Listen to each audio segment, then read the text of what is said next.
నీ కళ్ళల్లో కన్నీళ్ళు ఉంటాయి, నీ కడుపులో దుఃఖం ఉంటుంది. కాళ్ళు కట్టబడినట్లు, చేతులు పట్టబడినట్లు, ఇంట్లో అందరూ ఉన్నా ఎవరు లేనట్లుగా నిశీదిలో నిలిచిన అనుభవాలు 4 దినాలు నీకు కలుగుతాయి. నిన్ను అక్కడికి కొనిపోతాడంట. ఎందుకంటే ఆయన మెల్లనైన ప్రేమ స్వరాన్ని నీకు వినిపించడానికి, నీ గుండెల్లో ఆనందాన్ని పుట్టించడానికి, నీలో ఒక నూతనత్వాన్ని రగల్చడానికి ఆ అరణ్యములో నీతో ఆయన ముద్దుగా మాట్లాడడానికి. శోధింపబడుతున్నావా? శ్రమ పెట్టబడుతున్నావా? నలుగుతున్నావా? కృంగిపోకు.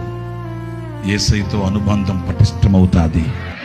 యేసయ్యతో నీ నడక ప్రారంభమవుతాది. యేసయ్య స్వరాన్ని వినే చెవులుగా మార్చబడతాయి. యేసయ్యను చూచే నేత్రాలుగా నువ్వు అద్భుతాన్ని చూస్తావు. ఆయన కొనిపోతాడంట.